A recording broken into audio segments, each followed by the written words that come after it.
next, coming to the colonial era and the rise of the reform movements, and particularly the political reform movements in that period. So, with British colonization, social action began to take a more organized and then nationalist approach. Means definitely many nationalist and then more literate and elite groups, they come forward and then they participated into the nationalist movement, social reform, and also not only the social political reformers, but also the social reformers were so prominent in that time, like the Raja Ram Mohan Roy, Jyotirao Phule. So that all took active stances against social evils like caste system, child marriages, and the oppression of any kind of oppression of women. Reformist organizations like the Brahmo Samaj, Arya Samaj, Prarthana Samaj were actually formed in these periods and focusing on educating and uplifting the marginalized community. So these are the considered to be very, very remarked or pioneers in the in the wake of the change into the society through some kinds of the reform movements, right?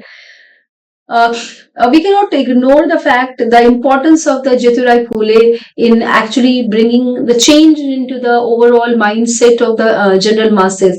So Satyashodhak Samaj was founded in 1873 by Jyotirao Phule. This Satyashodhak leaders actually visited different villages around Pune, propagating awareness about religious and political injustice against the Shudras and Ati Shudras. That was a major point of revolution and movements of the Jyotirao Phule. So the leaders belonged to even from the Brahmins and even from the Muslim community. They participated in this Satyashodhak Samaj. The leaders generally fought against the feudal system also. So what are the different instances which has been taken by Jyotirao Phule is like challenging oppressive caste structure, promoting education as the means of empowerment,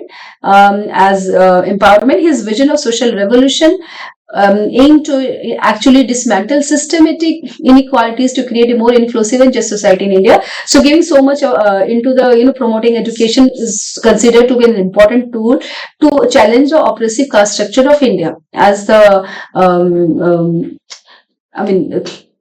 Next, Mahatma Jyotirao Phule believed that men and women are born equal. So this is another instance, another important interventional aspect of the Jyotirao Phule. Apart from the caste system, he also concerned for the women's empowerment and women's equality. That's why he also and with his wife also actually opened the school for the women, and then actually promoting so much for the women's education and women's participation into the social life. And it is important to contextualize Phule's ideas with regard to women, as it was during the 19th century that women's question became the issue of primary concern. Third very important aspects which has been taken by Phule was to farmers' support or the challenging the feudal system of that time. Phule wanted farmers to be aware and educated about their basic rights, as they are the most essential. This human education is the most considered to be by Phule as most important human rights. So, as access to education was denied to all, many of the Shudras remained uneducated because that time education was not easily accessible for the Shudras and Ati Shudras. So that Jyotirao Phule tried his level best to make it possible for the Shudras and Ati Shudras and for the women. If farmers were to be freed from this cultural slavery, the only solution was to educate themselves. Phule believed that farmers should follow Satya Dharma, a philosophy of religion of truth, and educated and worldly wise. So Jyotirao Phule has so much into this, that education for the women, education for the scheduled castes or the Shudras and Ati Shudra, and education for the farmers. So according to Phule, education was so important tool to actually challenge the status quo and to given the due respect to the women, to the Dalits, to Shudras, Ati Shudras, and to the farmers, and to challenge the feudal system and even the caste system. Okay, just moving ahead, Mahatma Gandhi's approach. Again, whenever we talk about the social movements, social action, this is always the center is Mahatma Gandhi, right? So Mahatma Gandhi's approach to social action was grounded in non-violence, ahimsa, truth, satya, focusing on empowering the oppressed and promoting social harmony. So Gandhi's leadership in the Indian independence movement introduced Satyagraha, that is the truth force, as a non-violent approach to the resist British rule, which had lasting influences in social action methodologies even today in India. Although his ideology mainly for the socio-political movement or for the socio-political changes, but it brought actually changes a lot in the social arena and in general to the social well-being of all. He believed in achieving social and political changes through peaceful means, mass mobilization and grassroots engagement. Gandhiji's method, such as civil disobedience and the promotion of self-reliance, that is Swadeshi, aim to empower marginalized communities and challenge unjust system without restoring to violence. I mean, without going to the violence part, Gandhiji's ideas actually was you could say that fruitful, that it was actually tried and tested to get the objective. So his emphasis on moral integrity, ethical leadership, and unity in diversity made his movement effective and enduring. He was so much into the democratic, philosophy, into the human aspect, the unity in diversity, believing and respecting to individuals from belong to every religion, so and from every caste. If you look into the Mahatma Gandhi's approach, so these were the important areas of discussion. So first thing is Satyagraha, that is about truth force. So non-violent resistance to oppression through the power of truth and moral integrity. Satyagraha involves peaceful protest, civil disobedience, and non-cooperation with unjust laws or practices. The aim is to bring about change by appealing the conscience of the oppressor and the society at large. Next is about Sarvodaya, welfare for all, promoting the well-being of all people, particularly the poorest and the most marginalized. Sarvodaya emphasized the upliftment of all sections of the society with a focus of self-reliant community development and equitable distribution of resources. Non-cooperation, withdrawing cooperation from unjust system and authorities as a form of protest. On cooperation involves boycotting government institutions, refusing to pay taxes, and rejecting goods and or services associated with oppressive regime. It seeks to undermine the power of the oppressor by refusing to participate in unjust practices. So that is what the non-cooperation, giving no cooperation to the things which he believed is creating any kind of unjust. Swadeshi, that is about the self-reliance, promoting economic self-reliance and sufficiency and reducing dependency on foreign goods. Swadeshi encourages the use of the locally produced goods and services, particularly in rural areas, to foster self-reliance and economic independence. In the same, he promoted the khadi as an important clothes to be worn by the Indians, and to boycott the kind of the products which has been produced or the clothes produced by the British. Ahimsa and the non-violence, this is the main principle of Mahatma Gandhi, that non-violence in thought, words and deeds as a means of social and political action. Ahimsa is the foundation of Gandhi's approach to social change, advocating for peaceful means to achieve justice and social harmony. It rejects the use of violence under any circumstances. Next is about B.R. Ambedkar's approach. So Dalit leader B.R. Ambedkar teaching continues to inspire social action against caste discrimination, and organization that like the All India Dalit Mahila Adhikar Manch advocated for gender and caste justice. So his ideology on actually rooted into the dismantling the caste system, challenging the status quo around the caste system. So he was achieving social equality for marginalized communities and particularly the Dalits through some kind of the social action, what he actually asked for. Ambedkar advocated for structural changes through legal and political reforms. So his concern was the legal and political reforms, changes through legal and some political reforms, as the Phule was more about to giving education, through which he was into idea that through that he can actually challenge the status quo. So his efforts, including leading the movements for Dalit rights and contribution to the drafting of the Indian constitutions, transformed social action in India. Positioning it as tool for achieving justice, equality, and social reform as a systematic level. So our constitution or Indian constitution is considered to be as important, yardstick through which we can actually go for the legal rights, go for the social reforms. We can ask for the equality. So as all these imbibed, all this the part of the our Indian constitution, which has been actually drafted by B.R. Ambedkar. So the great contribution of him into bringing the equality, reducing the untouchability and all through the institutional through Indian constitutions. So through that he actually advocated the structural changes through the legal and political reforms.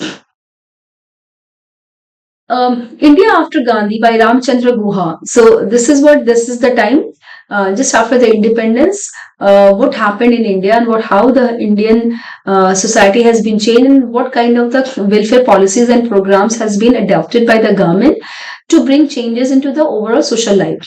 However, Guha also highlights the contribution of the and challenges faced by these governments-led actions. While the state aimed for inclusive development, the pace of social changes but the pace of the changes was slow, as per the Guha's observation, and the gap between the policies and their implementation was also often very large. It was not very satisfactory in nature. So, what the Guha has observed, India after Gandhi means after the independence, how it has been changed. So, in terms of the post-independence and governmental social action, Guha discusses the efforts made by the Indian government to address the deep-rooted social issues in the country, such as the poverty, inequality, and caste discrimination. He examined how the government pursued policies aimed at economic development, social justice, and nation building, including land reforms, affirmative actions like the reservations and all, industrialization and planned economy. That was the dream projects of Jawaharlal Nehru. The government adopted a mixed economy model, focusing on industrialization, especially in the sectors like the steel, heavy industries, infrastructure, under the guidance of 5-year plans led by the Planning Commission. Next, social welfare programs aimed at improving education, healthcare, particularly in rural India. Guha also touches, as we have seen that how, in 1975, Community Development Program has been launched. Guha also touches on how these programs were often limited to their reach or effectiveness due to the challenges like bureaucracies, political resistance, and limited resources. So that time, usually the programs and policies were of the top to down approach, were followed the top to down approach. As Rajiv Gandhi also mentioned that this top to bottom approach actually through this there are more wastages, and out of 1 rupees only 10 rupees has been reached to the beneficiaries, and 90 paise out of 1 rupee, whole 90 paise has been lost into the bureaucracy and all.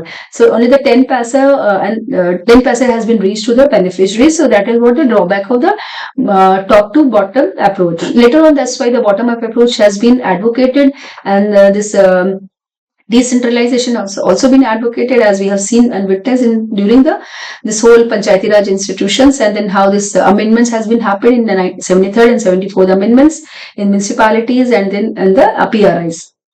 Social action, the government laid various social action initiatives, including campaigns for family planning. That India was the first country who followed the family planning program. Although there were some kind of the failures has been attached after this whole Sanjay effect, but even though India was the first country who adopted the family planning with all kinds of the campaigns and all, very the strong campaigns has been happened around this family planning. Literacy and the removal of untouchability, which sought to challenge entrenched social hierarchies and promote more inclusive society. So government tried its level best to actually remove the kinds of untouchability through the kind of promoting the in the constitutional rights and all. Even though there was, as per the Guha's observation, there was a gap between the actual policies and in its implementation. The factors could be many. So one is like a top to bottom approach, and there is the so much in expenditure into the whole kind of bureaucracy and political resistance, and even the lack of education at that time. So, and after independence, India was just started from its zero. So definitely, a lot things has to be changed, lot things has to be implemented. So Guha also provided insight into the tensions between the modernization and traditions, democracy and social justice, and the difficulties in actual reconciliation, social action with the functioning of large, diverse democracy. So it's not easy task for that time, particularly for an Indian government to reach to everyone. So in summary in his book India After Gandhi, he critically examines the interplay between the government policies and social action in post-independence India, showing both the aspiration and limitation of social reform in a newly independent nation. So there was some kind of the welfare programs and policies has been introduced by the government. There was some kind of the social movement has been emerged and from the society, from the community sides. So I thought that it was important to discuss about that, how the things has been changed after just independence. That before independence we have just talked about Jyotiba Phule, and then Bhakti movement, Jyotiba Phule, and then Mahatma Gandhi's approach, which is still being followed. And then we have discussed B.R. Ambedkar's approach, which is just you could say that just before independence and after independence, its impact is more on after independence. And then how this Guha has been observed that India after Gandhi, that this talking about that how this after independence the things has been changed. Now, the post-independence era, state-led social action and the role of NGOs, how the role of NGOs has been introduced in the field of welfare activities or in the social action areas. So, after gaining independence in 1947, India's focus shifted towards national building. The social action was largely shaped by the government's policies and programs. The state took a responsibility of social welfare through planned economic development and initiatives for poverty alleviation, education, and healthcare. These were the even in the 1970s, the emergence of non-governmental organization, that is NGOs, and grassroots activism reshaped the social action. So NGOs focused on human rights, rural development, women's empowerment, supplementation. Actually, all these activities actually supplemented the government's efforts and working closely with the local communities.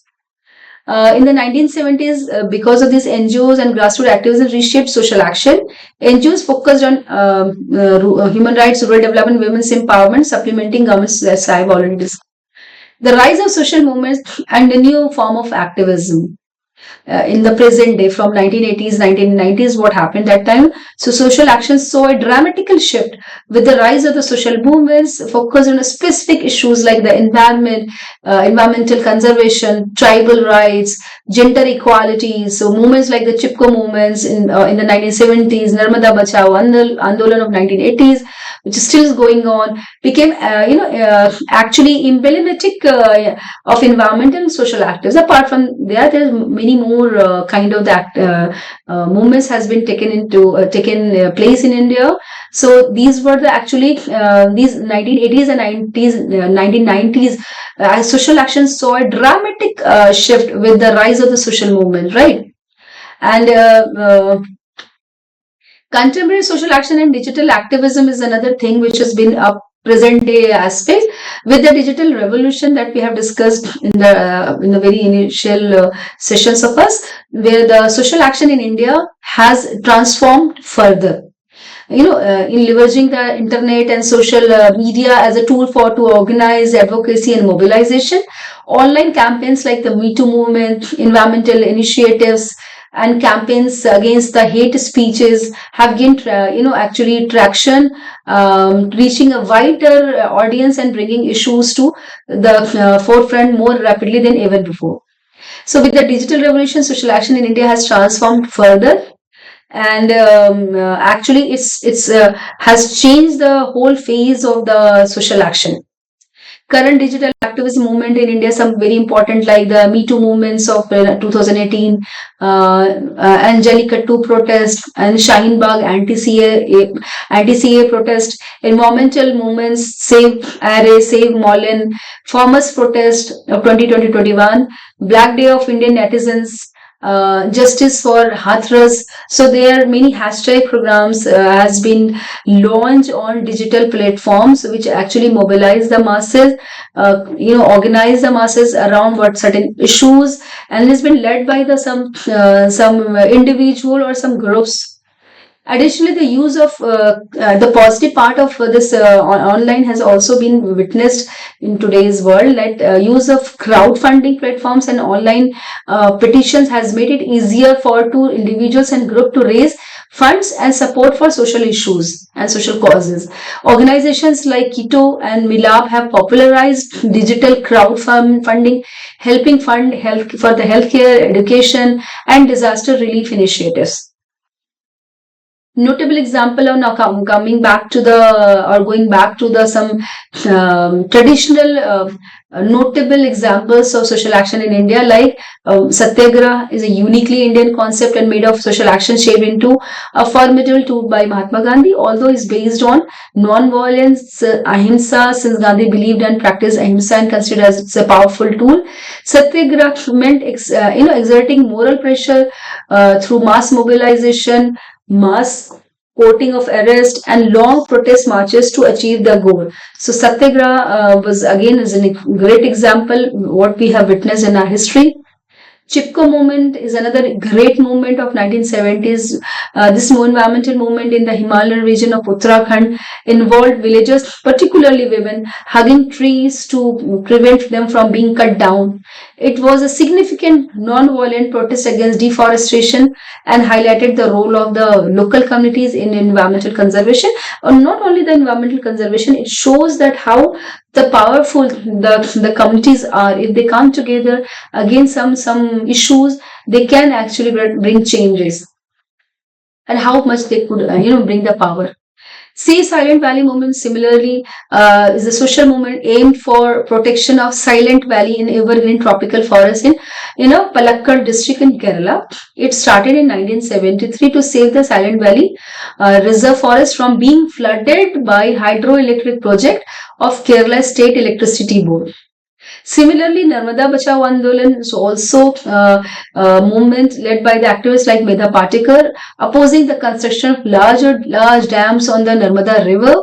The movement focuses on the displacement of indigenous people and environmental issues, advocating for the rights of affected communities in the name of the construction of the dams. So displacement of the tribal, again, I must say that it's not only the displacement of the physical displacement, rather it's for them it's about the emotional displacement, cultural displacement, religious displacement sometimes, because in many a time the tribals, their indigenous gods has been associated in their forest and there's some trees or something. It's really very localized. So for them, their displacement cannot give all the answer because it's just give the physical answers, even though the kind of the displacement and the kind of the justice has been given in the terms of the physical spaces is not so much unjust. Next is Right to Information Act 2005. Act was resulted for sustained advocacy by civil society groups, including the Mazumdar Kisan Shakti Sangathan. It empowered citizens to seek information from public authorities, promoting transparency and accountability in the governance. So this is that way is again so important. How although it's now somehow diluted, but even it's a very strong kind of the act and strong tool in the hand of the common masses to actually seek information from any public authorities, and it's actually through this it's promoting transparency. Jan Lokpal movement, so it's a current movement we all have witnessed in 2011, led by activist Anna Hazare. This movement demanded the establishment of Jan Lokpal bill to investigate corruption cases. It mobilized large-scale public support and brought attention to the issues of corruption in India. So, school-going students, college-going students, general masses, general organizations, they all come together in this Jan Lokpal movement, 2011. Next is Dalit right movement. So led by the leaders like B.R. Ambedkar and then Kanshi Ram, this movement seeks to end caste-based discrimination. This movement, you cannot call it just as a movement. It's a series of movements, a series of activities has been, and series of action has been taken up by B.R. Ambedkar and Kanshi Ram and all. So just to actually given rights to the Dalit and giving some kind of equality in terms of the economics, in terms of the education, health, or in any social fields to the Dalit, and organization like the Dalit Panthers and Bahujan Samaj Party have been pivotal to this struggle. Although BSP has now it's more became a political thing, but even though the idea and the philosophy is to give it the justice to the Dalits. Self-Employed Women's Association Seva. This is again is a different kind of the example here, but it's very important from the social work perspective that how that Elabert founded it in the 1972 as a trade union for the poor self-employed women workers. It provides a platform for those women to gain financial independence, access healthcare, and improve their working conditions. So after this whole idea of the Seva and then all the microfinance and self-help group, so this is actually altogether considered to be a movement for the women in the economic space, even in the social space. Now coming to the challenges and future direction. In the field of the social actions. So government responses and repression.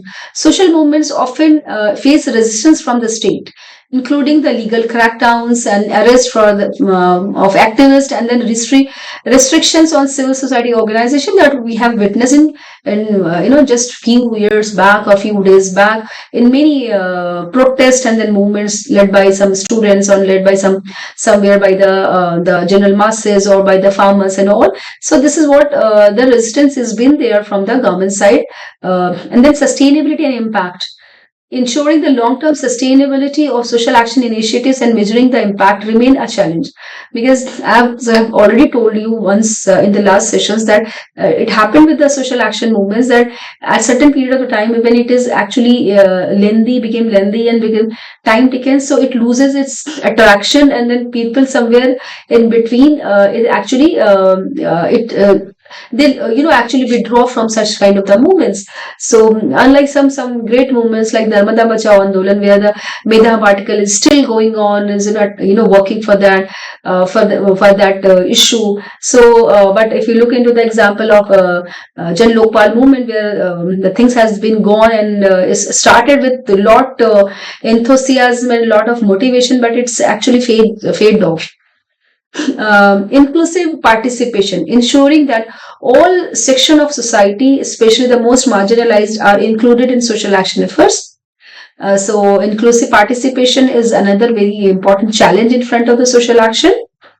Adapting to new issues, addressing emerging issues such as digital privacy, climate change, and new forms of economic inequalities because of the globalization, liberalization, and privatization, because of the so much involvement of the corporate in our life, the acquisition of the lands, and also many issues has been associated with a new set of the society, a new set of the emergence of the inequalities has been happened here.